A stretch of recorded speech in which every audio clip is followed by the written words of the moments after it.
One of the best ways to get organized is to use an old traditional technique made famous by the Shakers, and it's shaker peg rail. Peg board, I almost said, but it's basically a rail simply made out of pegs. And we're gonna make that right after this. Stick around.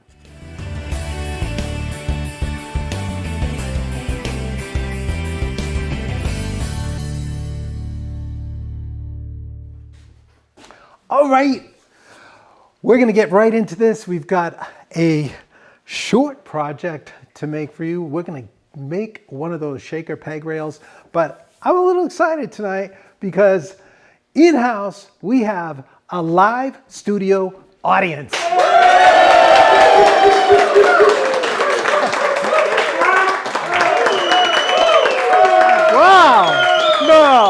Wow, no. That was all for the camera lady. All right, wow, that's overwhelming. But what a crowd, what a crowd.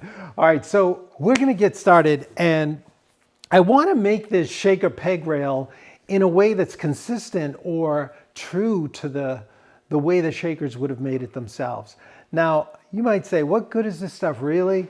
I'm telling you, it is incredibly convenient to have this type of rail around. The Shakers were very orderly and all about cleanliness. So they used this, and they had it in basically almost every room in the houses, from the basement to the attic. And they would use it in ways to keep things clean, or if they went in to clean a room, they would just hang the chairs up on there, hang brooms or whatnot. And look, I am actually using this. I know this is going to be a little disruptive to look in the lights, but I hang a lot of my patterns from various furniture making projects on a long strip of shaker peg rail up on the wall. And that's just a simple piece of white pine with the pegs. Now, we're gonna first start out with the backer board, and then we'll go to the pegs. But I wanna do this authentically. We actually live, if you're not sure where this is coming from, we live in Canterbury, New Hampshire, which is home of the Canterbury Shaker Village, one of the earlier villages. It's only a mile away around the corner. And I've been over there many times, and I actually took a photograph while in their attic there of shaker peg rail. This is in the attic, and these pegs are actually right into the floor joists above. So you see they're all just into the floor joists. They look like walnut, but then along the wall, there's another rail. They're all over the place, these rails. This was a storage closet, so they used their old hangers. Those are shaker hangers, 200-year-old hangers.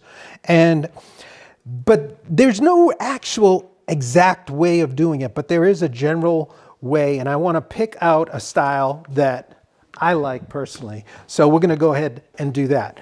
Now, one of the best reference books to use for making shaker furniture in general is this one, The Book of Shaker Furniture by John Cassay. And lots of great measured drawings in here, awesome photographs. And we're going to rely on one particular page where they actually has measured drawings of various types of shaker pegs.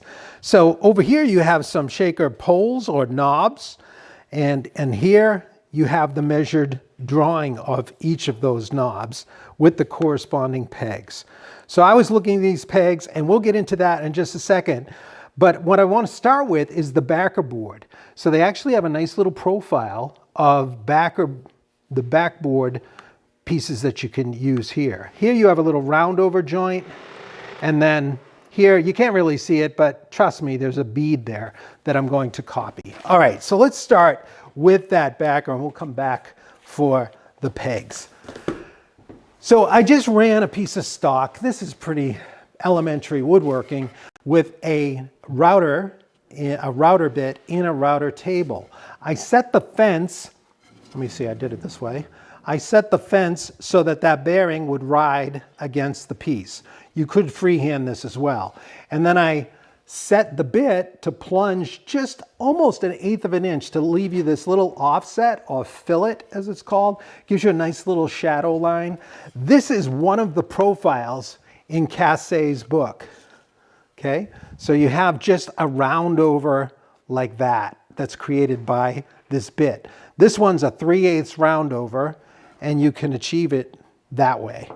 Now, the other style is more of a bead, which creates a full bead and a groove down the face. I like that one more for the shadow line, and that's what we're gonna do. Now, of course, I looked all over for my bead cutter, and I didn't have the actual bead that I've used in the past, which was a 1/4 inch round over. But check this out. This is the bead. This cuts a beautiful bead. This one's a 3/8, I'm sorry, or 1/2 inch. I should measure that. And this is not what we're going to use for this, but I just want you to see it's the same size. This is a 1/2 inch bead. And I used this on some larger project in the past, but it's basically the same shape. And we've put a link for that bit if you'd like to get a 1/4 inch bit, but I'll show you more on that later. I do have in the router table though, one that is closer to a 1/4 inch bit. Let's just run this piece of stock. This is the way you would do it if you were going to make a bead on here. So I've got it all, the fence is all set up to cut and run this bead, and I've got a little cutter there. This is not one that you want to buy. I kind of ground this myself. So.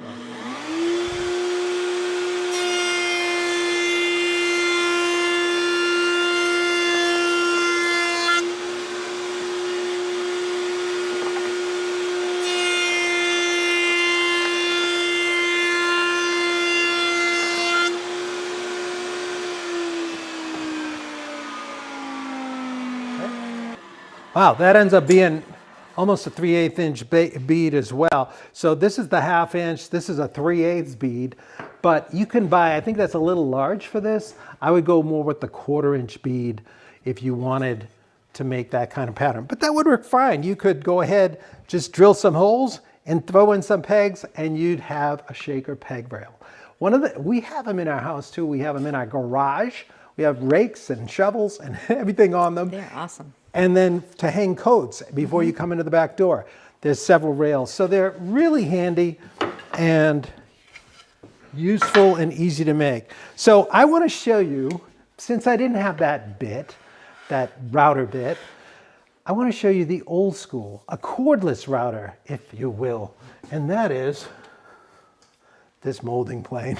All right, it's a piece of wood, but it's got shaped in the base the exact same shape that I'm after here. I've got a bead and then that little fillet or little groove it's going to make there. And these actually predated modern routers. This is the way they got molded edges in historical woodwork. They really only work though on straight work. So it's perfect for something like this. Let me just unclog this a little bit. It looks like I might have a little clog before I even get started. All right, so let's see if we can create a bead on this board. So here's a nice piece of white pine. This just went through the planer. So the way I would normally set this up is to quickly plane it, hand plane it. So let's go ahead and just clean off the surface.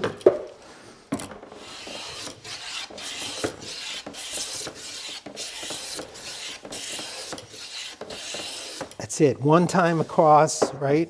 And if you want, you can lightly sand after that type of thing, but let's see. Let's get a light piece of 220. You barely have to. There you go. Now I'm going to run the bead on here and then we'll work on the edges. So I'm going to set my piece here and I'm holding it against the fence. Now let's see. These things are harder to set up because they don't have like an adjustable knob and it takes a little while to get it set up. But the first few passes are just creating a groove. Oh, feel like I'm getting a clog right there. Hang on a second. And just, this is the one thing. Okay, here we go. So I'm going to hold the nose down. Once you get the groove established, now you can move more freely.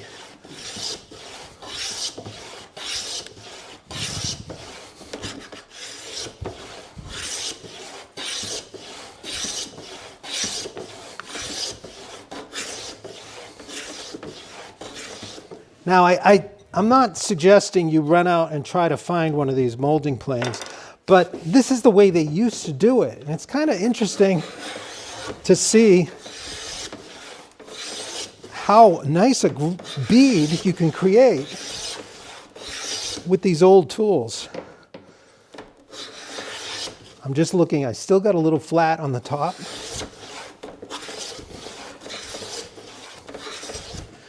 That's it. That's it. Then I would do the other side. I'm not going to bother right now. I just want to clean up that edge. So I've got a little bit of a ridge. I would come down to the vise.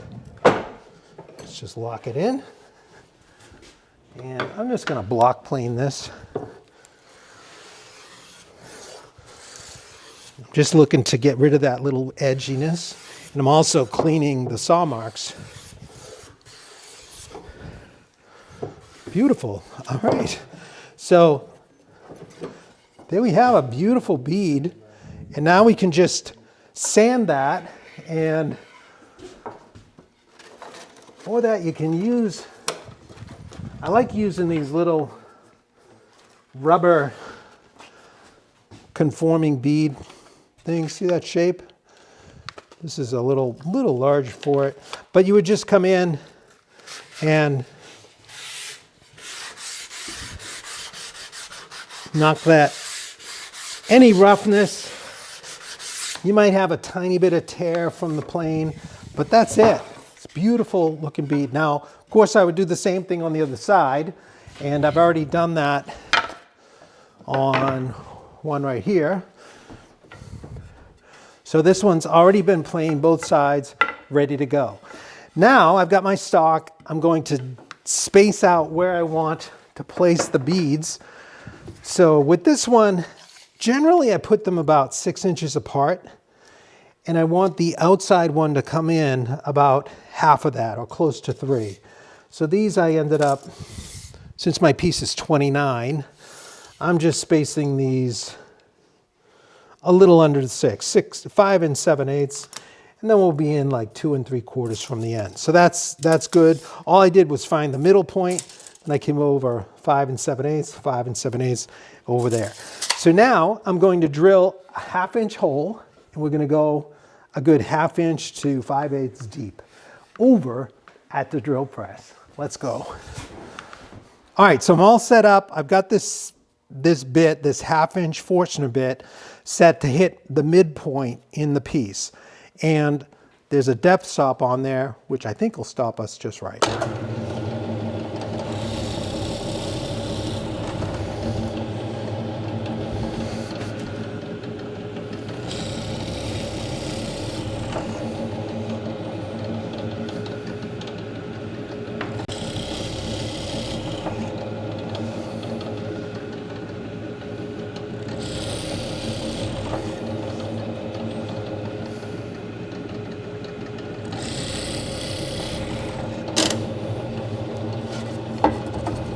All right, there we are.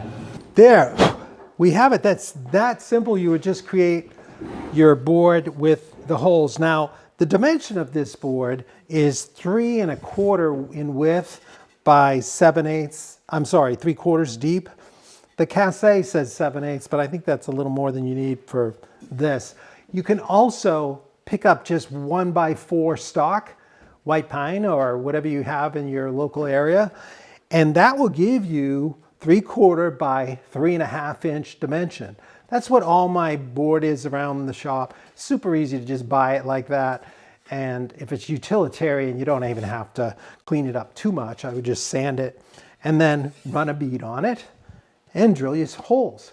Now you're ready to make the pegs. And this is the kind of thing you really don't have to make the pegs, all right? This is a store-bought peg. This is a pre-turned peg. You can buy these. I'm giving you a link. I think it's called craftparts.com. I looked for a little while on what were decently shaped for a reasonable price, and you can get 100 of them for 37 bucks. So doing the math, 37 cents a piece. If you buy 1,000 of them, you get them for 21 cents a piece. All right? Pretty cheap, right? But why buy them for that when you can make them for $5 a piece? Because you know, and you don't want this uniform cookie cutter look. No, I have nothing against buying them, all right? But if I'm making a small thing, like let's say the entry peg rail in your home, where you're going to see it almost every day, when you're going to pass it, you're going to put your whole coat on there. Every time you're going to look and say, man, I shouldn't have cheaped out on those pegs, right? You're going to want to have pegs you're proud of. And it doesn't matter if they look different, like in the shaker book. I just want to show you a crash course in making shaker pegs. They're not that hard. Of course, you do have to have some familiarity with wood turning. It's actually, it's just like a shaker knob. It's just elongated. So we did another video on turning shaker pulls, which we've put the link to, where I go more into the techniques of turning. In the interest of time right now, we're going to just kind of bang this out, but I want you to see how we came up with the design to start with. We've got, in the book, you can see, the one I chose was this one here. It's very similar to the ones you can buy in terms of length. It's 3 inches long. And then these, the shakers, I was surprised to see this. They actually use wooden threaded pegs on many of their occasions. Sometimes they were tapered and plugged, but I'm just using a straight and they would just be glued into the hole. They do make shaker pegs that have a metal screw sticking out you can buy, and that's just an abomination. I think you definitely want a wood tenon. So we're going to make a wood tenon. Now, to make that, all I did was make a template. So you can see, I drew this for you to see, and I shaded it in. I don't usually shade it in, but that represents half the profile of that shaker peg. And if you want to know the dimensions of this one, get a good shot of this. They can do just a screenshot. All the information is there. This is showing you it's 1 inch diameter here, it's 3/8 at this point, 7/8 at the base, and then I've got a 1/2 inch diameter tenon. Up here you can see the length and distance, okay? Now you can modify this a little bit. There's no hard set rule, but I want you to see that's the design I'm going with here. Okay, so we just need the lathe. I'm just gonna bring this little guy around. My While MIDI you're setting lathe. that up, can I ask you a question? Sure. Okay. Back to when you were planing the bead, Yeah. George was curious, how do you plane the other edge? Won't you be planing against the grain? Good question, George. Notice how I skipped that. No, I'm just kidding. No, it would have gone flawlessly. No, sometimes you are going a little into the grain, but you should try to select straight grain wood, which I did here. So you can see how the grain's running very parallel to the surface. So on this particular piece, which I prepped prior, I was able to turn around and get beautiful results on the other side as well. And like I said, if you get a little tear out, you're going to sand it. I start with like 150 if you have an issue. And the white pine is very compliant, nicely sanded. So that's what I did. These are lightly sanded. Everything has been hand planed and clean. So now we're ready to turn the knobs. Now, when turning a bunch of knobs, I just get a bunch of stock out. I start with 8-inch stock, and it's 1 1/8 square. You can knock off the corners, do it on the bandsaw, some safe method, and then that'll save you a little turning time. I find the centers, and then get it into the lathe. Now what I did was, in the interest of time, you can, if you batch things and do repetitive steps, kind of batch them, you're going to go faster in the long run. So all I did at first was just spent time rounding the center area to 1 inch diameter. Because see, my two ends are coming out of the center. And this piece is a little short. And then over on this end, I turned it to 7/8. So I knew I was going to get that. Now, if you look at this piece that's in the lathe right here, this piece is the same length as my template. This area right here has already been turned to 1 inch. And then I just eyeballed, I knew about an inch away, I wanted it 7/8 diameter, 7/8 diameter. I just did a bunch of sticks like that first. And you'd be surprised how fast you can just turn them around like that. Then I have like 10 of them or a dozen, and they're sitting there, and then I start bringing them in, and I'm ready to go very quickly, batching them through now, putting the shape on without having to go back and rounding in the initial whole step. So by segmenting it like that, you get more proficiency. Now I'm going to turn this on, and I'm just going to tell you what the sequence is going to be, because this is going to go fast. Don't blink. I'm going to put the lines on, then I'm going to cut depth in the middle, and I'll round the ends first. What I'm trying to do is take care of the middle before I turn things down here, because this is going to get thin, and it's going to want to wobble a little bit. As short as it is, these little areas are only 3/8. So if you work your way from the inside out, you'll be more stable in the middle before I do anything out here. So I'm just going to work that down, and then I'll rough this, and then I'm going to come in with a gouge and make the shape. I'll make this shape, and then I'll come with a skew and blend in. Then I'm going to cut my depth for my tenon with a wrench. I'm going to use a 1/2 inch wrench just to get that distance, okay, instead of calipers. So I've got a little caliper set up here for 3/8, and that's all I need right now, because I already have my inch and my 7/8. So I'm not turning it off now, so here we go. I'm going to set it up here and just make some guidelines.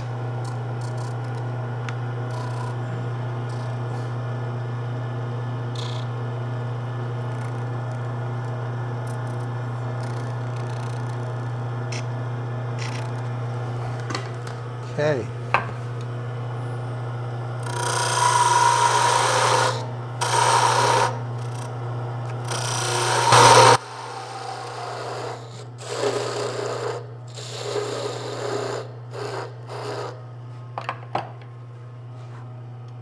Round over.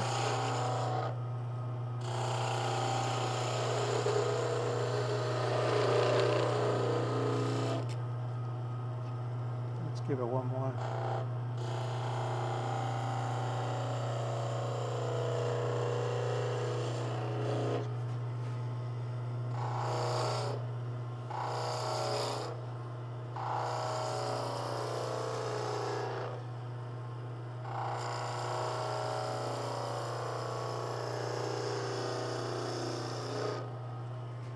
Okay.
it up.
Then we can just go back.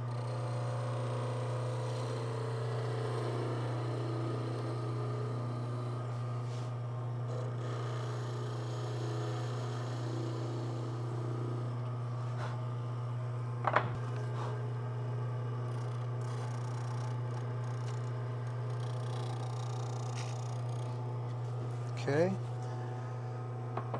Now I'm ready for my tenon. Tom, what kind of wood is this again? This is just pine. This is white pine. Okay. So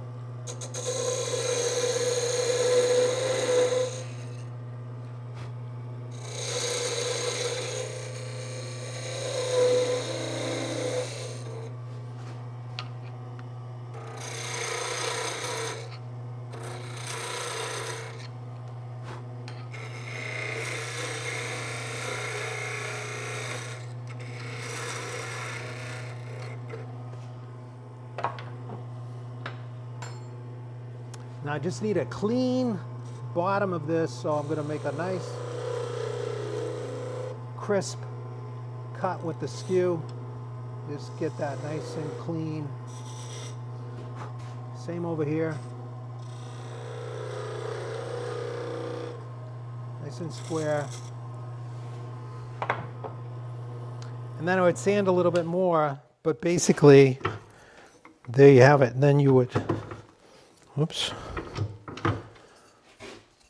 Now we're ready to cut our tenons to length. I have one that's already marked here.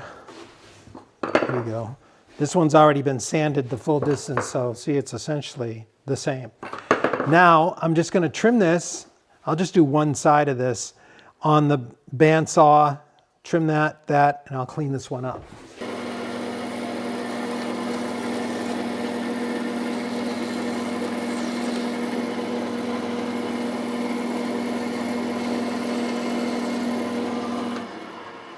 Okay, now I'm just gonna trim the end. Just a little bit of stock. And then we would, I usually leave it slightly proud here, skim it like that. And then with the palm sander,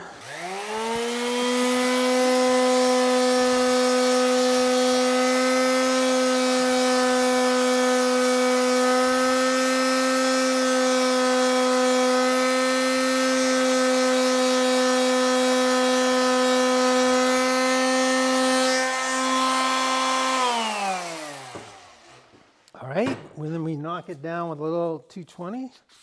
Tom, is that tenon tapered No, along its length? no, I didn't taper the tenon. I just went straight. Let's see Okay. how it fits. Little snug, right? You hear it squeaking? So we're gonna just get, all we have to do is take a little sandpaper. I've got 150 here. We'll just spin it. When you were using, was that a spindle gauge or a detail gauge? Gouge, sorry. Detail? It was a spindle gouge, technically. It's got a rounded, the way it's ground, spindle gouge. But, all right, so I've got a few other pegs already made here. Let's go ahead and pop them in. You could be fancy and align the grain with the grain in the board. So that's what we do. Sure. Sure we do. Now this, you can just quickly finish this. Like all I would do is smear a little glue in the tenon, in the mortise, get it a good amount in there, and then you just twist these in, and then you can hear them, and they're not going to go anywhere, trust me. But you'll then have this beautiful peg rail, nice and dry. Now you can just finish it with shellac, which is what I did on all my hanging ones. I just sprayed it with a light amber shellac, and then the pine goes to that beautiful warm color over time. Or this type of peg rail is great to paint. The Shakers painted a lot of it. Sometimes they'd embed it in the wall and then they'd plaster right up to them. So they were in the wall, but they were an integral part of living and organization for the Shakers. Now, this is more country style when you do a white pine like this. But what if you wanted to make that upscale one for where you're going to hang your coats, where you come in and see them all the time? You might want to use a little nicer wood. And that's why I made this one, just to show you what it could look like. We don't have any finish on it, but this is all cherry. This is a nice Shaker hanger. You can imagine this as holding your coats. It looked really classy, even in a modern home, in an entryway. And this is all the same. I haven't glued these in yet. They're all a little different if you look at them, and they're made to the John Cassay official record. And trust me, they're nicer in style than that mass-produced, I don't even know where it is, here it is, store-bought one. It's just, I just like them how they just have more character, right? But they're going to cost you a little more, a little time. A little time. But they are cherry too. That's the nice thing. You can make them out of beautiful material. If you do want to buy other than plain birch pegs, it costs you more. Like they'll sell you the oak ones or other woods, and you'll have to pay more of a premium. But there you have it, a classic Shaker peg rail. This is literally a make in a weekend project. You don't have to, this is not a huge one.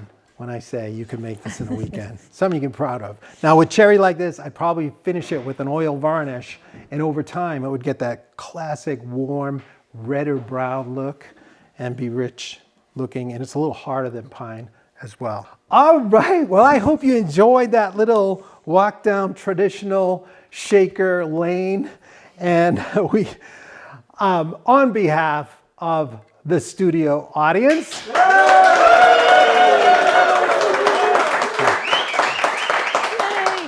and the ever awesome camera lady, I'm Tom All right. I'm Tom McLaughlin. I look forward to seeing you next time right back here on Sharp Night Live. Good night, everybody. Good night, everybody. Good night, everybody. Thanks so much. Great to be with you. Have a great week.